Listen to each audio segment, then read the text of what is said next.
girl, Carolina Teague, and this is episode 12 of League of Her Own. Welcome back. It is November 8th, 2022, and I'm here at VodPod Media Studios with my guy, radio husband and producer, Gylan Jackson, making sure everything is running smoother than olive oil on a baby's behind. We have a very special day today. Normally, we record on Wednesdays, but tomorrow is a Spurs game, so I'm not going to be able to be in the studio, and we have a lot to talk about, and we've been wanting to get to the bottom of this topic for a really long time. So the best way to do that is to have a ladies' night. I'm here, and it's girls' night with my girls. I'm here with Katie Goodman, a friend of mine, soccer analyst for ESPN San Antonio, the Yellow Texas co-host, and the UIW sports broadcaster. How are you doing today, Katie? I'm good. How are you? I'm good. Are you ready to get into this? I am. I brought my matcha latte and just ready to get cozy and start spilling the beans, so to speak. It's going to be a long hour. Yeah, it is. And I have Jazz Tamir, writer and Spurs insider for ProjectSpurs.com and ESPN Plus sideline reporter for UTSA's men and women's basketball. No offense to the men here. Gylan is not existent today. He's not going to be talking. Sad day. I know you guys love Gylan. You guys miss him. But he's there behind the scenes making sure everything's, of course, running very, very smoothly. But we have a lot to get into today because there were some allegations for the San Antonio Spurs, and I felt like we needed to do a special episode kind of doing a breakdown. And I've seen a lot of men give their opinions, which is important to have men's opinions in regards to this topic. But I felt like what better way to tackle this topic and to talk about what's going on with the San Antonio Spurs and to talk to women who have been covering the sport for a really long time, women who are in sports media and who do an incredible job. So I want to thank you guys for being here today. Thanks for having us. I mean, you're setting the stage like perfectly and like just everything you've been doing on your own. It's really respectable and just like also inspiring. So thank you. Awesome And likewise too, you were part of the first women's broadcasting for the San Antonio Spurs. Yes. And then awesome. of course, we have Jazz, who's a beat writer too for Project Spurs. So you guys cover this team heavily. You guys know the team in and out. So let's get into it because we're going to be talking about Joshua Primo, a little bit about the Spurs, and then women in sports in general. So if you guys want to keep, tuned in, we can get into all of that. So I was going to talk to you guys about the Joshua Primo allegations. If you guys don't know, Joshua Primo is a former San Antonio Spurs player. He was the rookie who was picked as number 12 last year to be primed as one of their top players for the San Antonio Spurs. And he was suddenly released right before the Bulls versus Spurs game 2 Fridays ago. And when the San Antonio Spurs announced the release, it was through a general statement. Everybody didn't know what was going on. And I want to know, when you guys first heard that Joshua Primo was getting dropped from the San Antonio Spurs, and in the middle of the Bulls game, he released a statement in regards to that. And he basically said what happened was that he was processing his trauma and he was going to be focusing on his mental health. When you guys saw that statement from Joshua Primo that was released by ESPN, what were your thoughts on that, Jazz? I mean, I know you were at the game that day. What were your thoughts? It was kind of hard to have thoughts because we didn't really get time to process that he was no longer going to be a part of the team, honestly. That day, I don't even think it's like I saw the Bulls game, I got the Bulls game, but you couldn't really concentrate on the game because everybody kept refreshing their feeds to see what else was going to happen. And it's because we were just waiting for Pop to come out for an ordinary media moment before the game to just, get his opinion and see how he felt about DeMar being there again. And that completely shifted 5 minutes before he walked in because it's just like, oh, Josh is, we're waiving him. And we were like, okay, no, this does not make sense after the things that preceded that moment. And then during the game, we get his point of view, and it just doesn't correlate with who the Spurs are, because we felt like that is something, if it was just mental health, why couldn't you do that here, especially when it seems like he was enjoying his process as an NBA player. So we knew it had to be serious either way, whether it was too serious for him to continue his own career or whether there was something that happened for to have to, be released from the team. Yeah, and let me tell you guys the exact statement that was released in case you guys need a refresher on what they said. Joshua Primo released a statement to ESPN. He said, "I know that you all are surprised by today's announcement. I've been seeking help to deal with previous trauma I suffered and will now take this time to focus on my mental health treatment more fully. I hope to be able to discuss these issues in the future so I can help others who have suffered in a similar way. I appreciate privacy at this time." What were your thoughts, Katie, when you saw that statement get released and you found out that Joshua Primo was getting dropped from the San Antonio Spurs? Well, even the first announcement from the Spurs seemed like a red flag. And then when he shared that also seemed like a red flag, because apparently in the past, David Robinson had also gone through some mental stuff, and they really stuck it out with him for years on end as he kind of worked through that. And so, to see someone, pull the mental health card and to know that they were waived as a result of that just didn't feel right to me. Like that was something that the Spurs would do, kind of like you had said. And so my thoughts were, well, what happened? Maybe it was just something that was negotiated behind closed doors that he just couldn't continue. Like, I didn't want to start pointing fingers yet. All I knew was that we don't have all the facts, but we're about to find out the facts, and it's going to be heavy, whatever it is. And so I think that's where, there was a ton of speculation, and that's where rumors started to swirl around. And but really and truly, until the news actually broke, I don't think I thought it was going to be that bad.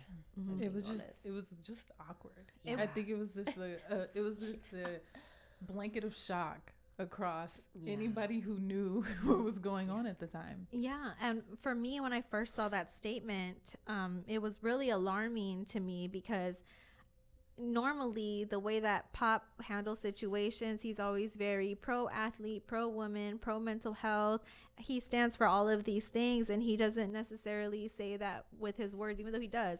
He says that with his words, but he also says that through his actions. Right. So I feel like the way that he was dropped, when I saw this action, I was like, this action is kind of the opposite of what I think Greg Popovich would do. And being in the room, we knew before Primo released that statement that it wasn't just plain and simple black and white, because of the energy Pop kind of brought into the room with him.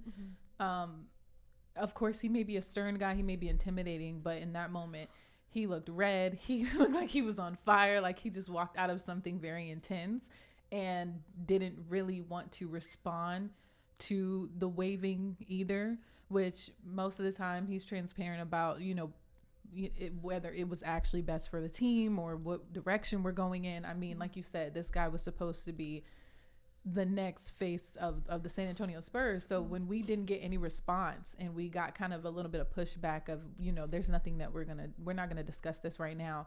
That's when everybody was like, okay, And I think if you weren't in that room when Primo's statement came out, then it would be easy to be like, okay, be confused, or maybe it's just mental health. But with that perspective, it felt like he was pulling a card and we were about to get something, like something has happened. Worse. Yes, like a reverse Uno. Yeah, because why would Pop be that angry? And somebody made a really good point that stood out to me. It was that they waived him for struggling with mental health. Then during the game, we noticed that they immediately pulled all his merch from the web and retail stores. They don't even have some of their trash players from the past pulled from the web and retail stores. That was another thing for me. I'm like, he did something. Like, he must have done something, but then he's pulling this mental health card. And so that's where you begin to be like, well, who's telling the truth or what, And that's when I just kind of stopped talking and sharing my thoughts, because I'm like, I'm just going to wait. I'm going to sit on this one. And it was weird, too, because another thing is, like, they didn't allude to mental health in their initial statement, which was another red flag. Like, why didn't they mention that in the beginning when they first made their statement? And, having his merch pulled was just really alarming to me, because I was like, this has to be way bigger than what we probably think that it is. And so I was just kind of confused. And then people were starting rumors, and they said he killed somebody. Oh, God. And did y'all see that rumor? I saw that. I saw the indecent exposure rumor. Some random person with, I'm not even going to say what their Twitter name is. Yeah, because it was indecent, which in itself. And somebody said actually that. And they're like, just watch, just wait. And then Oh my gosh. Yeah. Well, people were calling me immediately. Like, my phone was blowing up, and everybody was like, what did he do? And people were telling me what they heard. And I take things with a grain of salt because I hear a lot of things.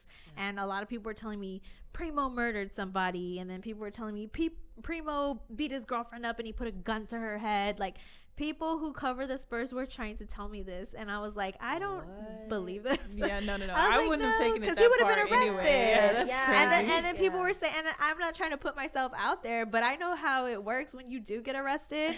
Even though Bexar County Jail opens on Monday, you could still call the magistrate, give the date of birth, and find out if somebody's in jail. So I called the magistrate. Girl. Okay, investigator. I called the magistrate, and he wasn't in jail. So I was like, there's no way he's in jail for murder, because I could just easily call the magistrate and I could find out, like, if he's in jail. That's how it works. So, I mean, shout out to all my criminal friends. Oh, the CSI San Antonio. All the loopholes. Oh my gosh. So then we end up finding, shout out to exactly. Shout out to all my criminal friends telling me, how to find out if they're in jail so I can bond them out in the future. But it helped me with my investigative journalism, is all I'm trying to say. Like, I found out that Primo wasn't a part of everything. So then, boom, we get the news, right? Primo is accused of exposing himself to a female employee. We didn't know who the employee was, and then we find out it's Dr. Hillary Cauthen, a psychologist for the San Antonio Spurs. Jazz, you've been doing a great job reading this whole lawsuit through and through. And if you guys haven't read the lawsuit, we're gonna give you guys, what we think about the lawsuit and what we get from the lawsuit that we've read. When you first read the lawsuit, Jazz, what were your initial thoughts, and what were the facts that stood out to you the most? I mean, the allegation is that Primo exposed himself to Miss Cauthen 9 times. Mm-hmm. And the Spurs organization didn't do anything about it. That's kind of the gist that I got from it. Right. What were your thoughts when you saw the lawsuit for the first time? All my thoughts were questions, because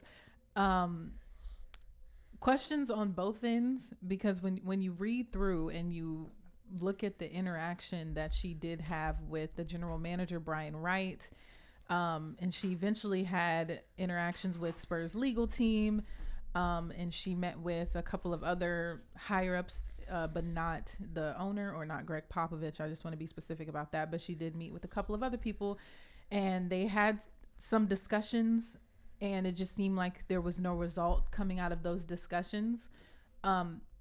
So it just brought questions when I was reading through it. And most of it is the timeline that kind of throws me off a little bit, as far as how the situation was dealt with by the team on both ends. I'm just wondering, why didn't we get to a resolution sooner than how long it takes for literally a child to be born? Right. It kind of blows my mind. A couple of things that stood out to me was the first exposure was in December of 2021. Dr. Cauthen started working for the team in September 2021, and Primo did not get drafted and start working out with the team until August of 2021. The first exposure was in December. It doesn't actually specify when she said something to the general manager, but it does say that the meeting was requested by Dr. Cauthen by January. Mm-hmm. Now, that meeting that was requested in January didn't happen until March. And it didn't happen because, according to the lawsuit, GM Brian Wright kept putting off meetings. Have you ever had situations where people put off meetings, Katie? Yes. When that happens, what does that tell you? Like, when people put off meetings that you're supposed to have meetings with that are important to you, and people keep putting them off, what rings to your mind? Like, to me, it means what you have is not that important. Yeah, right? in general, especially if it comes to something like this, and she stated that she let him know the severity of the meeting. She gave him a brief explanation without revealing Primo's confidential information about, in their appointments, but she revealed why she wanted to talk to him. And for a meeting to not happen till March, it seems like you just don't want to have a tough conversation. Right. Or what you're doing. I mean, we can all say general managers are busy, but, are you too busy when this allegation comes at your front door? Mm-hmm. That whole 3 months, I'm kind of like, okay, what was going on in that span of time that you couldn't get to it sooner? Did you not take it seriously? Did you need time to process? Because shoot, this is happening and you're about to lose your, star player. This is pick number 12. Then the Spurs made it clear this is their star player, one of their star players. Now, I will say there's an entire investigative process that goes on anytime there's an allegation. We've seen that in the soccer world. I'm sure we'll get into that in a minute. But, from my experience, both reporting on those things, a lot of times this stuff comes to the surface. And usually there had been reports prior to, and then there's an entire investigative process that happens after that before people are even fired or let go or relieved from their positions. And so what I wonder is, because the Spurs take their, their image so seriously, I wonder if they weren't doing some sort of investigative work behind the scenes. But I mean, they started an investigative process, but the investigative process didn't even start till around March-ish, maybe April. The wheels started turning like March, it was the next year, and it was around April-ish. If you go back and read it, you can see where she started meeting with the legal team, and they even say that the investigative process started. Now, my only thing is, before that, my question is, before that, what was going on? Because before the investigation started, there was a claim that they met publicly to kind of resolve the issue or see if that would deter, and that was no deterrent, according to Dr. Cauthen. That is so weird to me, though. That is, you have to be kind of sick. And what does public mean? Those are certain things that come up in my head when I read statements like that. Where no matter what they did, there was nothing that could be done. I want to ask y'all a question because people are commenting on this part right here. There's women in here commenting. Veronica Mars, Janae Nicole. Great questions about this case and great comments. And not only is it them who's asked me, I've been asked probably by like a multitude of men who have called me privately, and they don't want to say it publicly because they don't want to get ripped to shreds. But how, and you guys can use personal experience if you guys want to, how can a woman be exposed to 9 times and not say anything? And I'm going to kind of do a round table answer. I want each of us to answer this individually on why we think that that's a possibility or why it may not be a possibility, because the ladies in the chat room and the meetings, they're saying like after the first time it should have been done. What is your response to why somebody may have waited 9 times? I mean, for me personally, the only thing I can think of is that they just weren't listening to her, obviously. And then, as a team psychologist, it's her job to try and help these players work through some things. But on that level and to that degree, I don't think so. And of course, there's like this obligatory, I don't know the word, this obligatory duty that she has to not share his personal information. But I think, again, the first time when it happened, I'm sure as a psychologist, she's also very understanding of, she wouldn't be in that position if she didn't have like insane amounts of empathy for people who are messed up and trying to get better, right? That's her job, is to take these people who have a lot of damage and make them better. But the second she brought that up to someone, I don't know if she brought it up after the first time, correct? Correct. So really and truly, for nothing to be done after that, I think just says a lot about women in general when we speak up about anything. Honestly, like, I think it's not just in this setting. I think it's in general, women, when they bring something to the table that has happened to them, the first thought being one that's dismissive, So I don't know. That's just mine. Maybe. I mean, and then also too, women are afraid to lose their jobs. Yeah. And I know for some people, they can't understand why it would be hard to lose, want to lose, risk losing your job. But according to her, working for a professional NBA team is her dream job. And this isn't the only organization she worked for. She also worked for Austin organization. She also worked for another NBA team before. And she's never made this type of allegation with any other players. So in my mind, I'm wondering, was she scared to lose her dream job?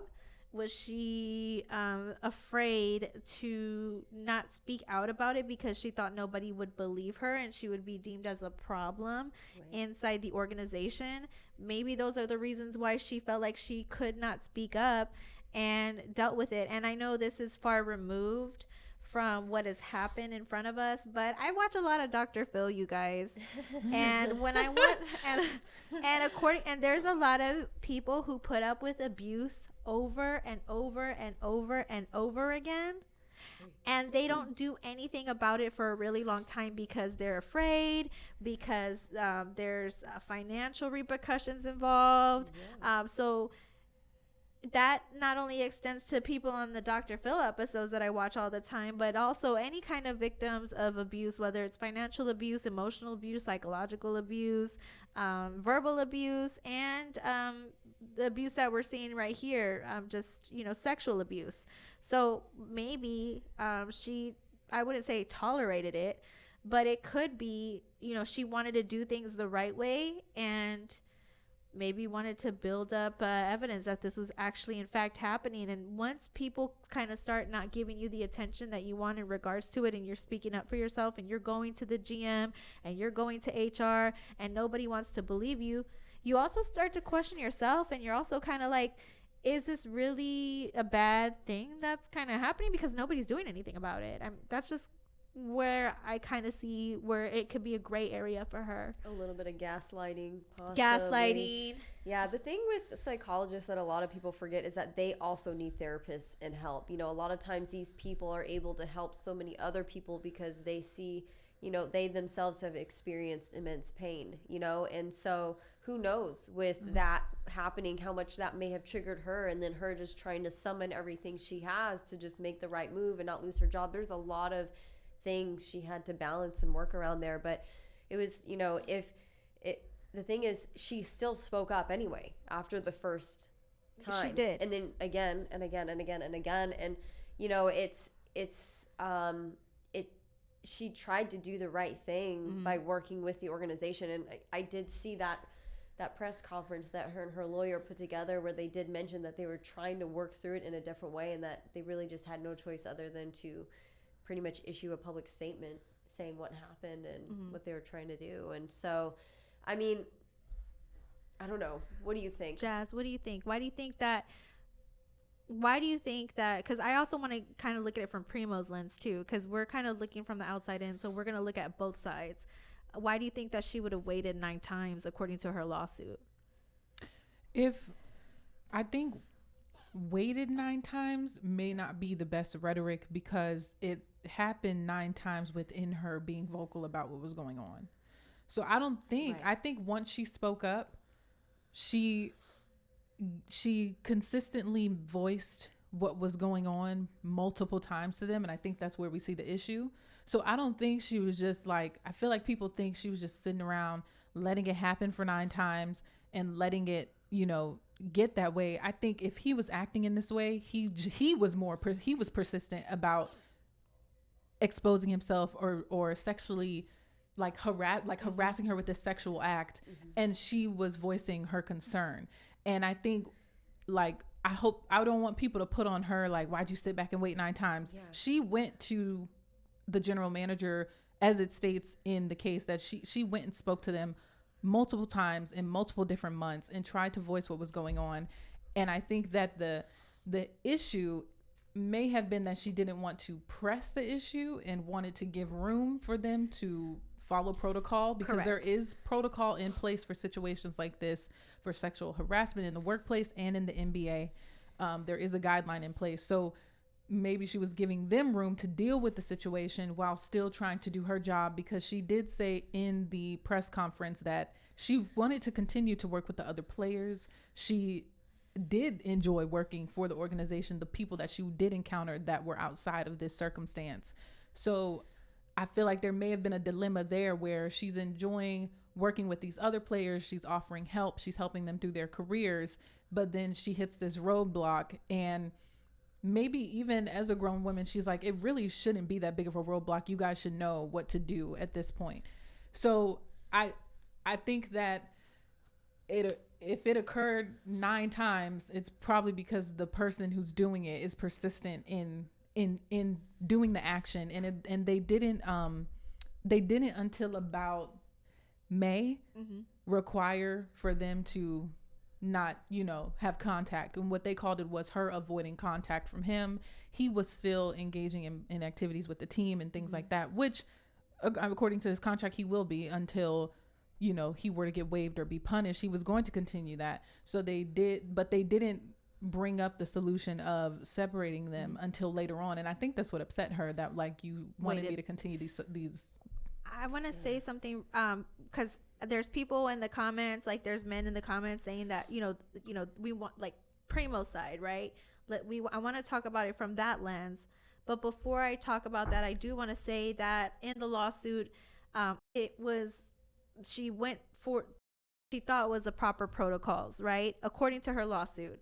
And what instead happened was that she was in a toxic work environment, and they ended up not letting her travel with the team to Las Vegas to Summer League. That was in June of 2022. And then they also advised her to start working from home. So she felt like she was the one being reprimanded rather than Joshua Primo. And she, in her lawsuit, feels like they were trying to protect their asset, which is the number 12 pick. I mean, this is their rookie pick. This is one of their players that they have on the marquee that they're trying to prime as a starter. And I keep telling people that this is not somebody who's an office assistant for the San Antonio Spurs organization. That would be one thing. This is one of their star players. So this is a huge allegation. This is a huge thing to kind of tackle, especially for somebody who maybe feels like they're powerless in this type of situation, especially with what's going on. Veronica Mars had a question. If the GM was ignoring her, she should have gone to Buford and Pop. Now, for people who don't know, she was told that Pop knew. In the lawsuit, it says she was told that Pop knew. But in her press conference, they don't think that Pop knew. Do you all think, I'm going to start with Katie and I'm going to go to Jazz. Do you think that Pop knew what had happened when they told her that she knew in July, when they said they told her in July, they told Pop in July according to the lawsuit, but she doesn't believe that happened. And do you think Pop knew?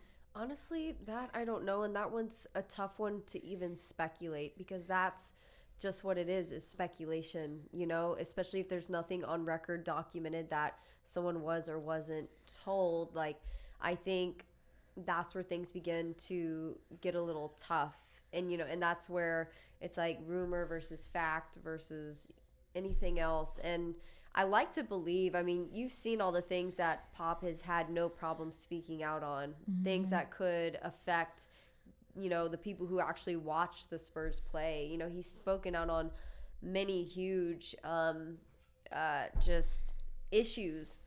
He's very issues. outspoken. Very outspoken, no problems with that, and so that's why I think someone like him, like if he were to get that information, I don't think it would stop just because of a player. And like Primo's good, but come on, he's worked with ballers, super mega stars. He ain't that good. And honestly, they were already on their way out too. So, I'm sorry. I hate to be like that, but like Primo's not going to save the day. I'm sorry, So like there's that. But one thing that also kind of sticks out to me is that I think sometimes people don't take an allegation like indecent exposure as seriously as actual sexual abuse. Like they might think, oh, whatever, it was a star player, so what, you saw this thing, his whatever, like they may just minimize it, and that in itself is really, really dangerous. And again, that is all speculation, but like I just think looking at it, that there are just so many things at play and that could have happened. But that's a really good question, and I feel like one that I don't really feel equipped to answer. But also, like, things do travel in the office, in any office. If you've ever worked in a corporate American environment, like I think, but again, this is different because it's the Spurs. Information is on lockdown. I have no idea. Jazz, you think Pop knew? I personally don't think he was made aware in a timely manner.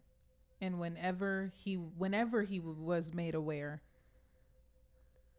I don't think he would be the person to lollygag around the situation.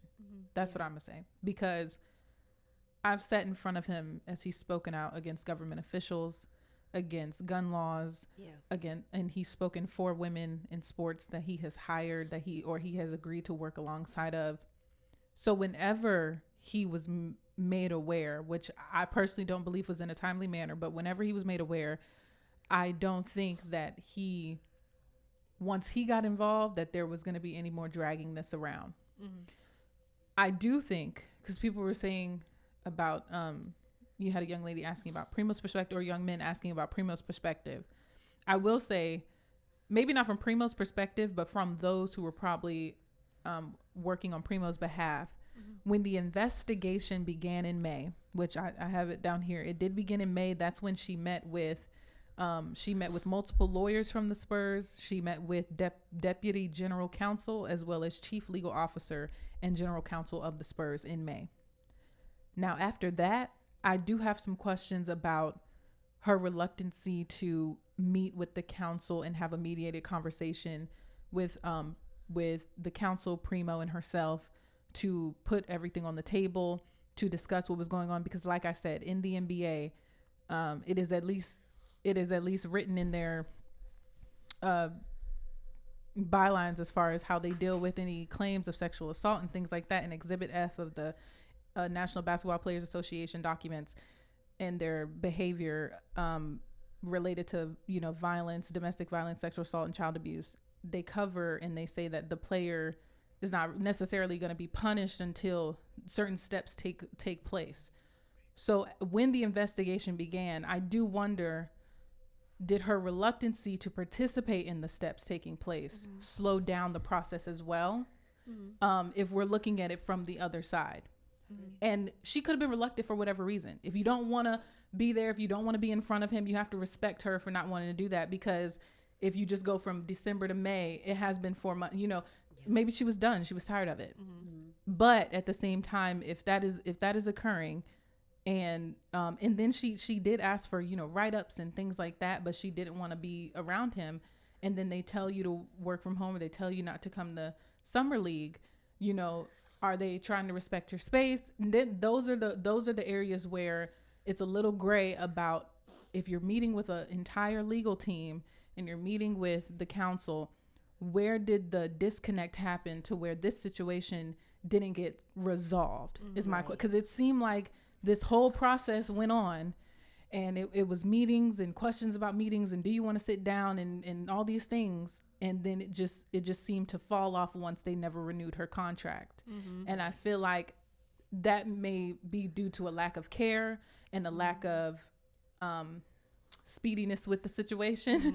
But yeah, that's where most of the questions come in when you read the lawsuit. It's like, okay, so once the investigation occurs, then what is the reason for us to not come to this solution, or make even a solution about Primo? Suspension, fining, anything, which that has not come to the surface. We don't even know if he was reprimanded in any way. Yeah, we haven't found out. We don't know. But we do know that she was asked to diminish her job in certain ways. So you know what I mean, like not to be present at certain things, or her uncomfortability to be present because he still was going to be there with the team. So I just find that very interesting, and I just hope that my perception of Pop's character is just in the situation, because I mean, he cut him before a Bulls game. I feel like that's a man who was like, and they still won, by the way. They still ended up winning. They still ended up winning.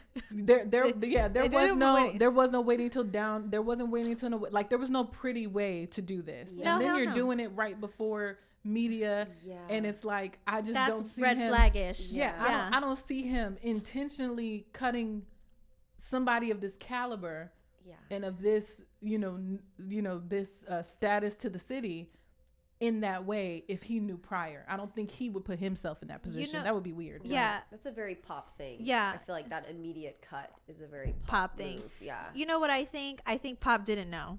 I'm just going to say, no, he didn't. He didn't know in July. He didn't know in June or whenever they said that they told him, whenever they said the GM told him.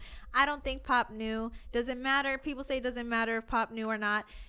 It matters to me because I have this perception of Pop that Pop is like going to take charge. And when you look at the Spurs organization, you see them as very pro woman, very, very progressive. And so this looks not only bad, not for in my eyes, but for a lot of people, this looks bad on everybody, including Pop. So everybody wants to know, when did Pop know? I don't think he knew at all. My intuition is usually right 9 times out of 10. If I'm wrong, I'm wrong. But I think Pop did not know. And I think when Pop found out was sometime right before that, or around that time, the Bulls game, right after Minnesota. Minnesota, apparently another incident occurred where he exposed himself. And allegedly. And I think that whoever was in Minnesota didn't care who they told. They just wanted somebody to know. And it went to Pop. And it went to, we still don't know if there's somebody who did. But I think sometime within the time frame of the Minnesota games, which was like a week or two span before the Bulls game, that's when Pop might have known, but nothing in July, nothing in June. Right. This was like what, 2-3 weeks ago, probably within that time frame. I don't think Pop that's knew. It's just so out of character. Let me ask you guys this. Primo, I'm just gonna wrap it up, once we say this.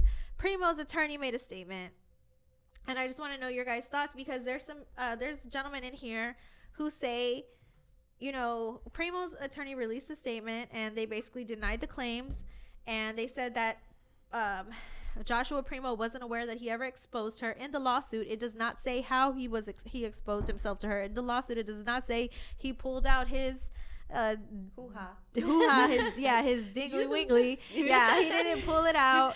They didn't say how. They didn't say he was, started to be like, just out there and outspoken about it, but it wasn't like he was pulling it out, stroking it, or trying to shove it in her face. Like, I'm just saying, like, something like outright. It doesn't say it in the lawsuit. She may not be able to either. She may not be able to disclose that information. Maybe she's not, but it will in time. We'll find out how. That's the part where we don't know how he exposed himself to her. But according to the attorney who released his statement, he said that Dr. Cauthen's allegations are either a complete fabrication, a gross embellishment, or utter fantasy. Josh Primo never intentionally exposed himself to her or anyone else, and was not even aware that his private parts were visible outside of his workout shorts. So according to his attorney, he wasn't even aware that his private parts were showing. And a lot of people have come to me privately and they want to know these questions. Why would a 19-year-old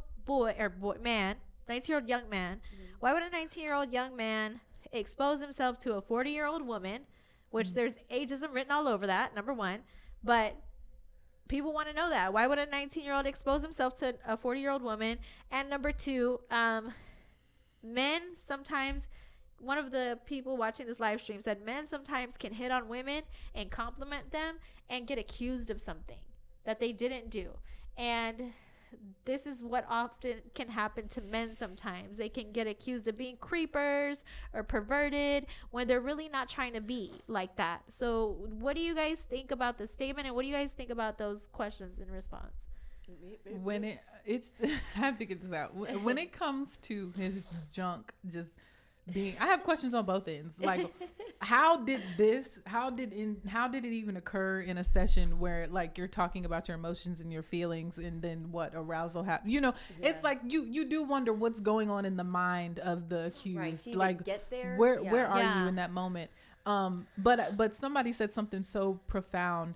I think it was on TikTok. That's the place where you can find very profound stuff. But she was a EMS first responder, and she was trying to figure out why a criminal who did a very heinous act, like, how could they have done this? And she said, her higher up said, once you know why, you kind of become them. You have to understand them in your mind. And I don't think, if he is just walking around throwing his stuff around, like, you may never know why. You may never know why, what gets him turned on. Like she said, there is ageism somewhat on that statement. Like, why would he do that to a 40-year-old woman? Like, you don't know what turns this man on. You don't know what gets him hot and bothered or why he would be hot and bothered. So I don't even want to go to the, like, if he did it, I don't even want to know why you did it. And it's nasty. And she said no. And it may turn other people on. Some people may be like, yeah, let's woohoo. Yeah, some people get turned on by no. Some people get turned on with foot fetishes.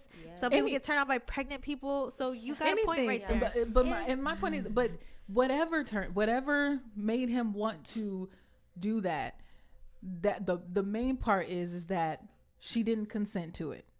I mean, even if you do it, you try to hit on it, even if you are just hitting people, oh, you hit on the woman, you get, for me personally, if you hit on me or we're flirting, usually you can feel the energy. But if I'm like, oh, no, thank you, or I consistently say, I'm okay, no, I don't want you to buy me a drink, or no, like guys will literally, when you're at bars or you're out with your friend, guys will hover over you and just stay around. Do I know why they do that? No, I don't. But I said no. Like that's the point of it, is regardless of what turns him on, like you don't need to go into the mind of a creep per se. If that were, his reasoning, you just need to know that she didn't consent to it and she didn't appreciate it. That's the end of the discussion. It doesn't matter if they're young, rich, famous. Like we've seen this time and time again, even from coaches in NBA. We've seen it in NFL, Deshaun Watson with all of these, massages and, happy endings that were not wanted. I mean, we've seen it time and time again from these players who they don't need that. But it's, something along the lines of a no is just what they need to turn them on to keep going. Is all that I could fathom from that. And so when people talk about, well, why would he need to? He doesn't need to, but he does because he wants to. That's the thing. And it's some other tick or deeper seated issue that she was clearly trying to help him with. And I'm sure in a really compassionate way, because that's a very delicate person that you're dealing with. You don't just shut them down either, I'm sure. I don't know. I'm not a psychologist. Don't ask me what happens in there. Okay. And I won't ever have to deal with that. But it'd be heavy. It would be just too much. Yeah, I probably get much. My mom is in counseling and she says she gets emotionally drained. Well, yeah. It's already emotionally drained talking about it, right? Yeah, it's a little energy suck. I mean, I don't know. And then not only that, but just the comment that he made to ESPN, in my opinion, was an admission in and of itself. I'm taking a break for mental health reasons. Like that to me, even though he didn't explicitly say, hey, I did XYZ to this person, I think in itself was just admission of blame of some sort. If you it's really easy to read between the lines once the news finally broke of what actually happened. So for me, it's really hard to just make a case for him at all. And this is coming from someone who I can be compassionate and understanding of what might have gotten him there. He might have had the absolute worst upbringing, but you know who else had the worst upbringing? Hitler. Was it okay for him to do all that shit? No, excuse me for that word, but no, it doesn't make all the time. Any of this okay. And I think people try to, because you can't fight ignorance or stupidity with you can't make that logic. You can't make that logical. So I think people try to, in general, when women talk about sexual harassment, sexual assault, or just saying no to something like, can you back up, you're hovering over me, anything, then they try to rationalize it with men and women and how we interact with each other. Is there a truth to that? Yes. You don't want to automatically accuse a guy who's, may come up to you and he wants to introduce himself, get to know you. You don't know until you know. But at the same time, you can't rationalize full blatant sexual assault with men will be men and women will be women. Right. I hate doing that, because then you take away from the beauty of people who actually want to flirt and get to know each other, because you try to attribute it to an excuse to cross the line. And it's not an excuse to cross the line. You can't really make an excuse for it. And like I said, you're never going to know really what's going on in their head when they do it anyway. Right. And what they were talking about, men get accused of stuff. Yeah, they do. But I would challenge people to think about how often that is the case versus the opposite. I can assure you that almost every woman I know, and this is sad to say, almost every woman I know has come into a situation where, her body was at stake. Or some sort of, whether it's sexual abuse or verbal abuse or physical abuse, that they have come into a situation like that. And so I think it's very different from the female perspective 100% than it is from the male perspective. And I'm also not one to jump to conclusions, but that's exactly why these investigative processes exist. And there's a reason he was let go in the way that he was. I think that should say enough. That's alarming. That should say enough. Yeah, because in the Spurs statement, they said that they didn't agree with some of the accusations, the timeline, and things like that.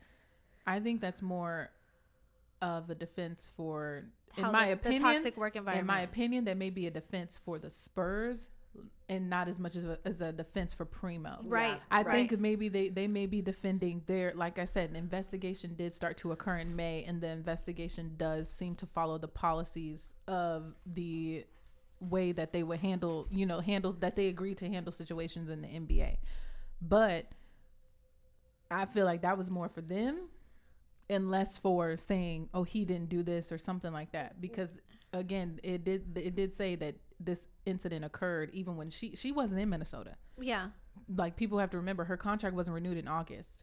So if something did occur in Minnesota, then this isn't just a her thing. You know what I mean? This is a him issue. Right. That he does need to take time to deal with. I think it, like, based off of what we see, her lawsuit says one thing. Primo's attorney is defending Primo 100%, saying this is an embellishment, this never happened. And then when you see the Spurs make statements, it's more so, like you said, in regards to defending how they handled the situation, because the lawsuit isn't just against Josh Primo, it's also against the San Antonio Spurs. So they're defending themselves, and you're right, they have not said Primo didn't do this. Like, they let him go, and in an alarming manner.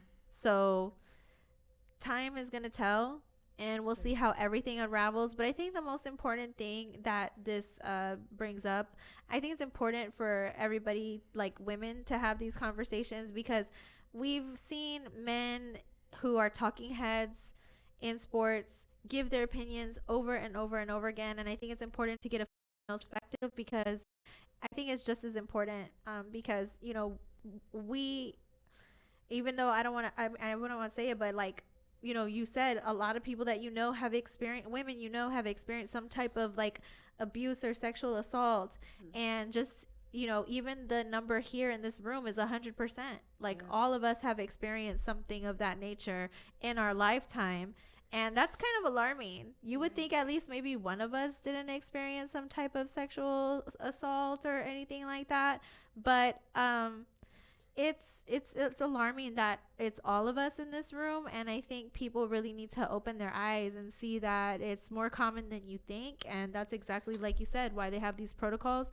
And also for us as women too, there's things that we experience, like as far as like sexual abuse, and I've experienced indecent exposure in the past. I was at a restaurant, and this guy thought it was cool to like pull his what out. I didn't ask him for it, but it was disgusting. I was like, ew, like, ooh, like I was not attracted at all. Like, I was not attracted to him. I was not turned on. I just felt violated. You know what I mean? So I feel like also too, the men who are downplaying indecent exposure, because I've heard men say that it's not a big deal. Right. That's what But it's never happened to you. Yeah. Like, that's gross. Indecent exposure to them is a turn on. Yeah. You know? Yeah. They wanted, it's like, of course. I guess, I don't know. I mean, that could go both ways, I suppose. It could go both ways. But in most cases, they would not argue, if a woman were to do something like that. But again, I want to be careful with my words on this one, but that's just anything you don't want to happen to you. You don't want. I said this on the space.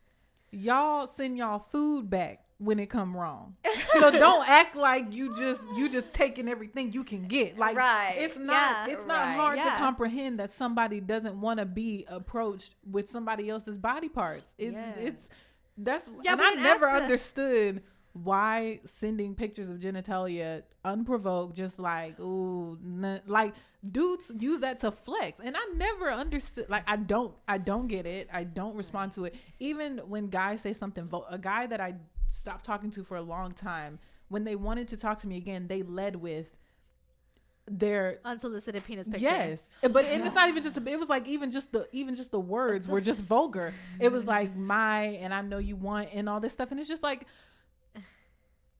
That's what you thought, like that's what you thought would work, really? Yeah. And even on the most basic, like I didn't go report him or anything like that, but on the most basic level, nobody wants that. I didn't ask for it, and then I just don't know what you were thinking. Like you have to think of me a certain way to disrespect me enough to lead with that. You see, you feel disrespected. You feel like you think I'm a hoe or something. Like what is wrong with you?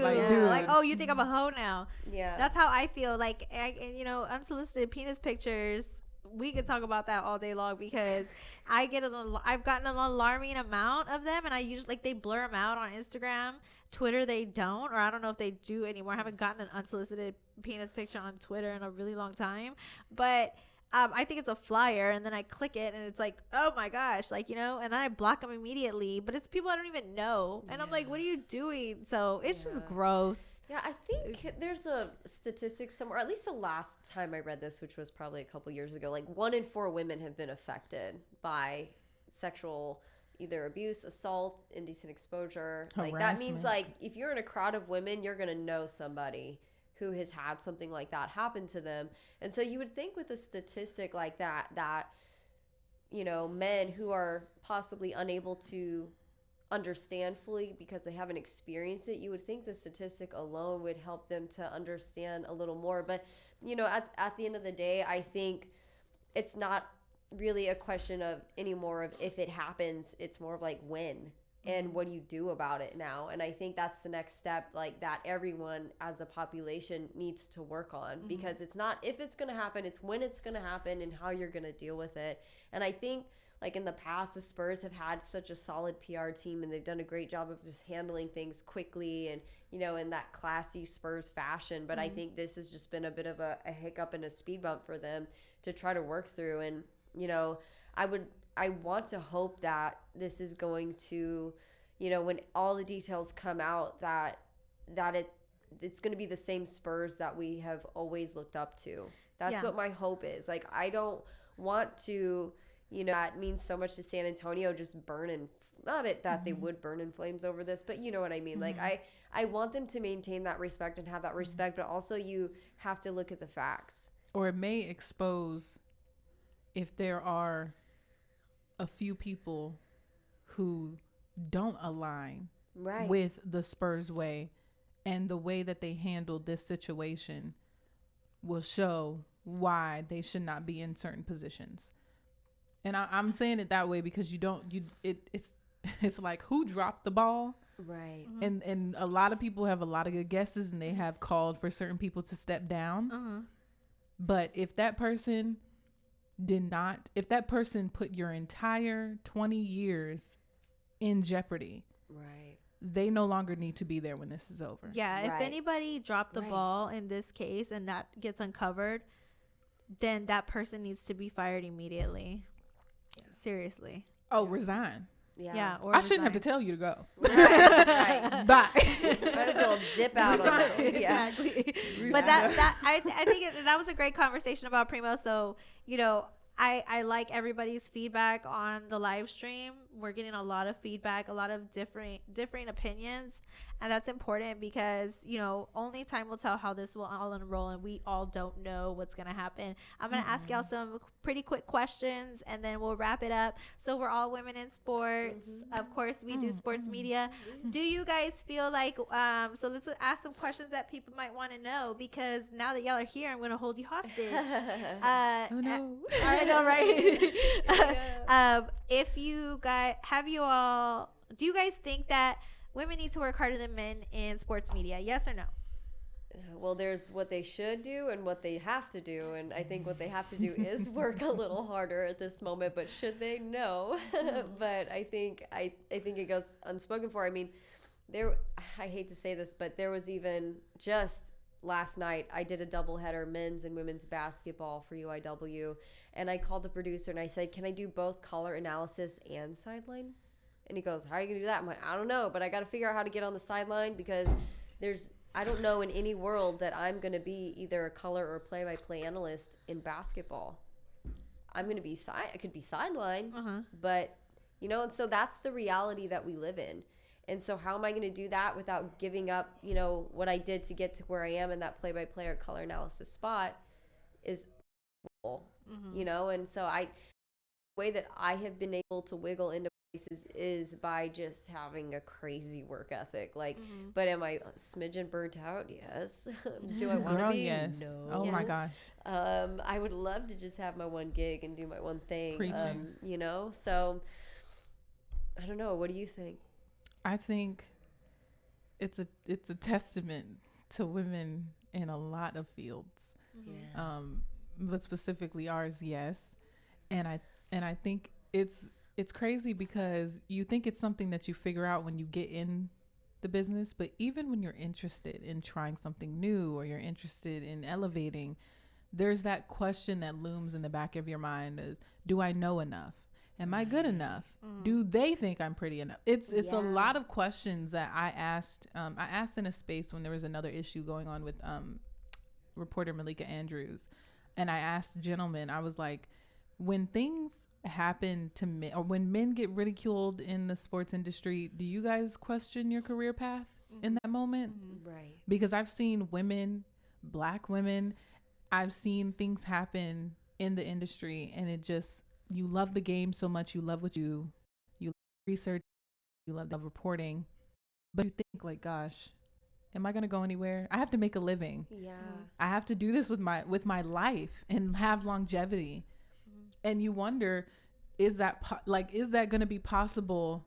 And if it is possible, you don't want to walk on eggshells. You want to walk tall. I encourage everybody to walk strong. But in the back of your mind, you are hoping you don't misstep for simply saying the wrong thing, calling the wrong play, like saying the wrong name, things that have happened in the past. But when you're a woman, all of a sudden your credibility is shot. Yeah.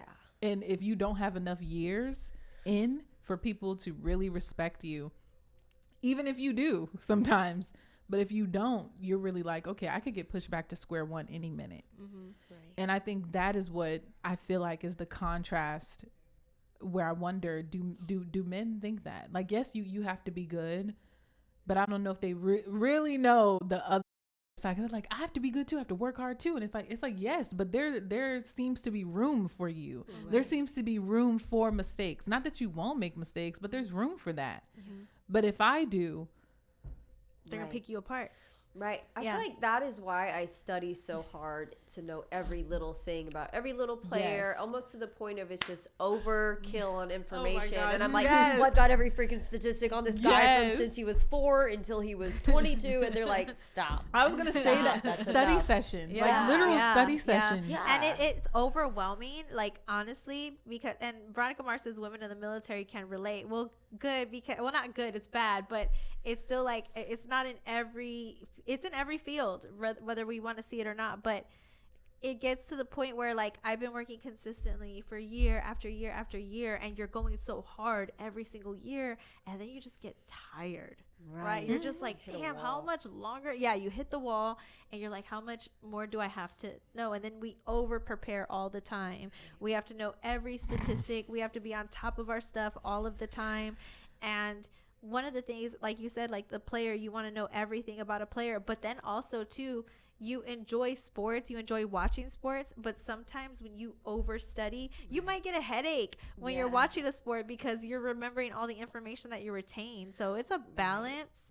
And also, do I think women in sports have it harder?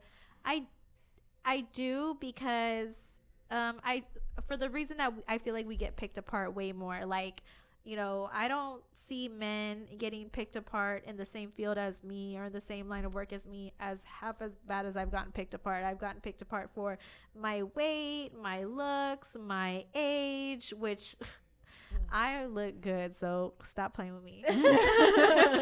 But you know, like, you know, your age, or like how you talk, how you speak, the way that the words come out of your mouth. You know, people will pick you apart.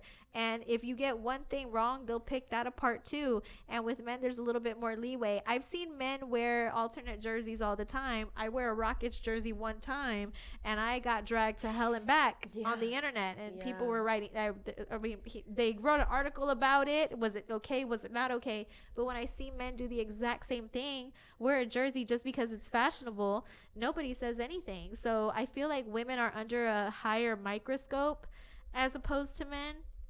So I will say that. I know there's men in the industry that work really, really hard. Yeah, that's not to take away from the guys who have definitely done, they've done hard work. And and they do great things. But I feel like as far as the way women are portrayed, as far as their image is concerned, oh my gosh, like we get picked apart. I was going to say that when it comes to, like, you see men get in heated debates, you see men try to debunk other people's opinions. Like, they do that banter all the time, but it's a debate. Yeah. I've seen often where when it comes to a woman, it doesn't stay within the sport. If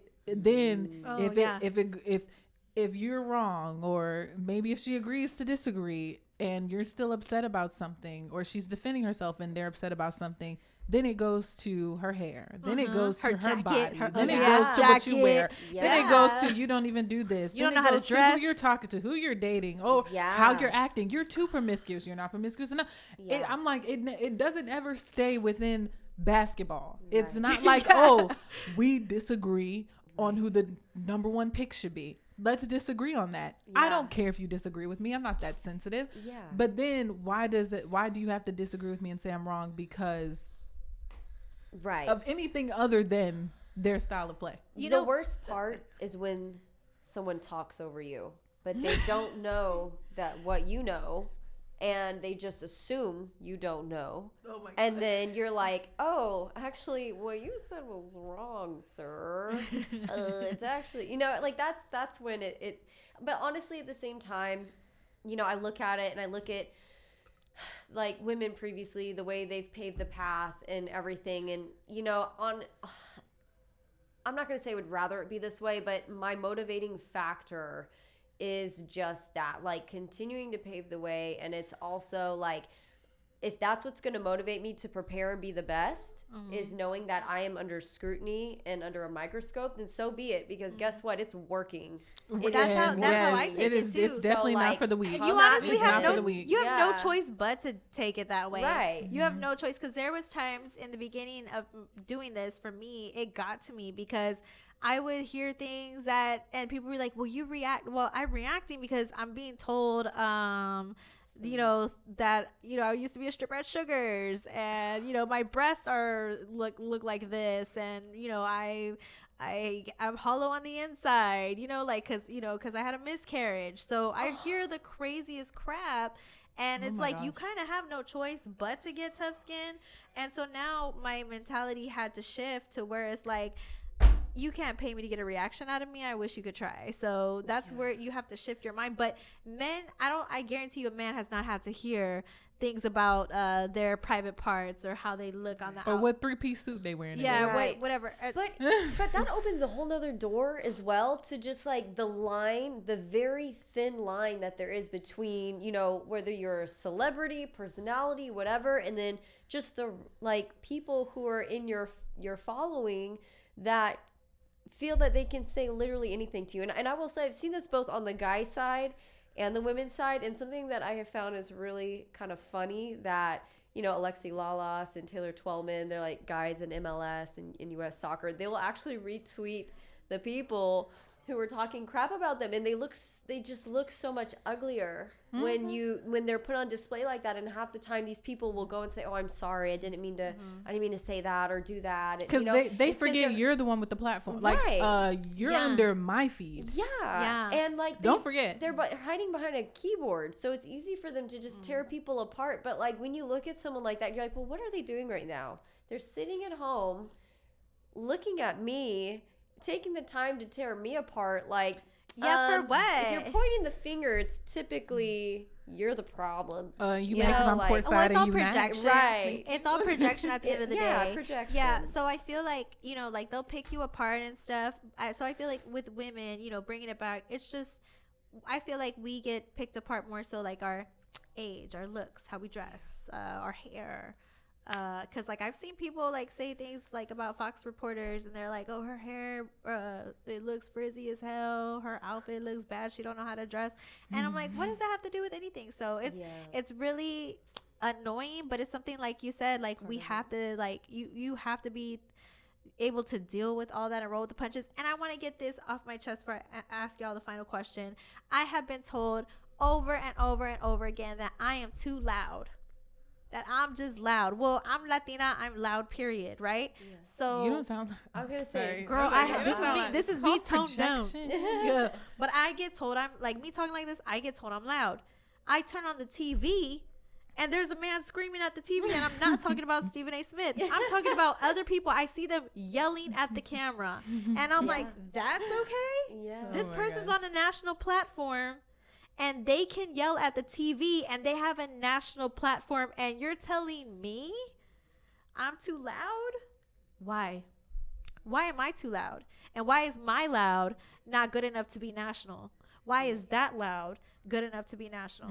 Because I have my facts too, goddammit. Right. And I know what I'm saying. I think so much of it too is like finding the right people in your corner who support you and who know you and what your product is, and they back that and they push that. That was the single biggest factor in the way that my career changed, was figuring out really quickly on who's in my corner and who's not. And the second they show me signs that they're doubting me or they're not taking me seriously, it stops you there. Don't need that around. You gotta go. Yeah. You gotta go, and the quicker you take that, hit on the chin and roll with it and keep going, the better off you'll be. And I think it's kind of like life's process of elimination of just, guiding you to where you need to be and where you fit. But I feel like it's so hard when you have that dominant personality where you're like willing to speak up and say things, and you're amongst people who aren't willing to be receptive of that. Be receptive to it. Yeah. Okay, we're about to wrap this show up, so 30 seconds or less. I need to know from you guys thoughts.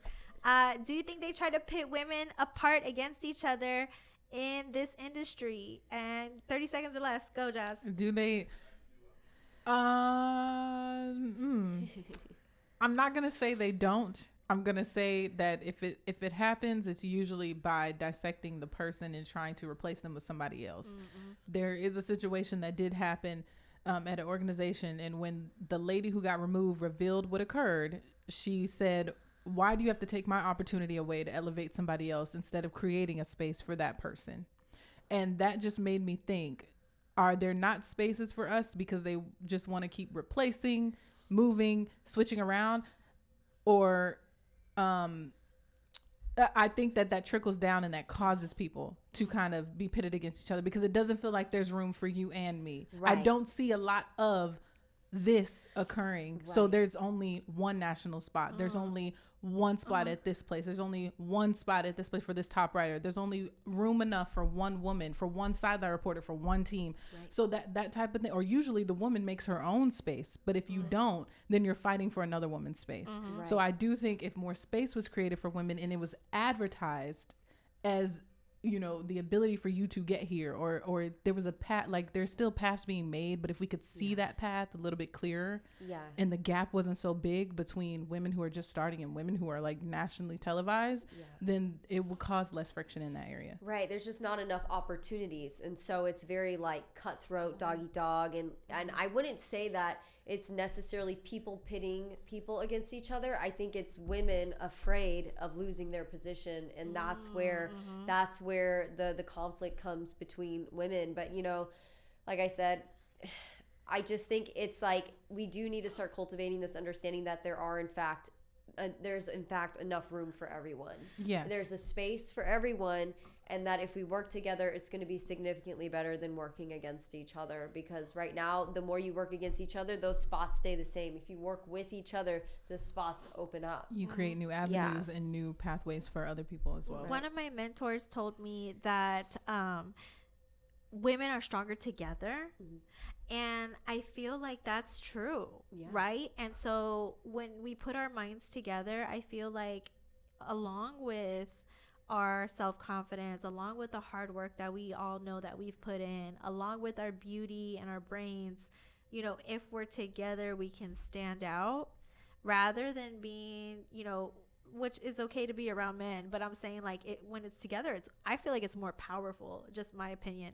But as far as pitting people against each other, I've seen people pit, you know, men and women against each other and men against each other. I feel like that's just the nature of the beast. People are always going to be in your ear telling you you're better than this person or you don't need this person, and that's just kind of like low vibrational crabs in the barrel type of a mentality. So I've seen it like not only with just women, but like with men on men and women. So you just have to kind of be intelligent enough to just communicate well and just elevate those conversations and kind of separate yourself from that. And I think that you're better off. So as far as pitting women, I just want to say I think women are stronger together, and just having you ladies on today just proves that, because you guys did a great job. So and it won't be so if we do this more often, or what the Spurs did at they're playing the Grizzlies tomorrow, but the last time they played the Grizzlies last year, you guys had a whole full women panelists for to report on the game, and it was women led, but it was like this monumental thing when if all men were working the game, it would be a regular day. I'm not saying I'm not saying that they shouldn't have done it, but I am saying that when it becomes less taboo, it will look less like a competition and more like a collaboration. Right. And I have to say this before we close out, because there have been some incredible men in my career that have helped me to get to where I need to go, that have not creeped on me, that have not tried to hit on me or mess with me or any of that. And I have had that before, but not in sports. And I was almost half expecting it in sports by the time I started breaking into it. But like I said, I've had a really good experience with men in sports so far. Me too. And I think, you know, we got to give some credit where it's due to male allyship. Yes. We've got to give them some credit, because they have opened the door, you know, and allowed us a space. And I think they're starting to understand the value that we're able to bring to, you know, a broadcast with our perspective. I'm thankful for that. And the person that my mentor that did tell me that women are stronger together, it was a man. Yeah. So it's like, okay, you know, they're starting to see the value of us. And I think in the past, maybe like decades ago, we weren't as valuable in their minds, but we really are. So, like I said, like thankful for all the men that have given us platforms and just allowed us to showcase our voices. And I think it's just a matter of time where, you know, you guys did the first broadcast, and that was monumental. That was incredible. And I think the more that happens, the more reps that we get with that, then it'll be, you know, a lot more fun. But it's fun knowing that you were the first, and it's also fun knowing that there's still a long way to go, because basketball has been on for how long? 75 years. And the women's broadcast was last year. Yeah. So there's a long way to go, but thankful for all the men as far as that too. But it's also refreshing when you know have all women's panel too. So thank you guys for coming on. If you guys can let us know where we can find you at, and if everybody wants to keep in touch with you guys, Jazz, where can everybody find you at? You can find me on Twitter at JazzTamir1 and on Instagram at JazzTamir. And Katie? For me, you can find me both Instagram and Twitter. It's at I'm Katie Goodman, IMKatieGoodman. No A between the I and the M. That gets messed up. I don't know. I'm sure you can see it on Carolina's Twitter if you want to find me. I'm on there somewhere. I'm Katie Goodman. All over. Yeah. Right now. And you can find me. I'm on Carolina Teague _ and I'm usually on, you guys. Thank you guys for tuning in. I know this is a random day. I'm always on every Wednesday at 6:45. This is a different day. Next week, Spurs schedule's kind of back to normal. There's no Wednesdays. Home games coming up, so I will be coming back on my regular schedule. Thank you guys so much for tuning in. Bye. Bye. I don't know. Like, where are we?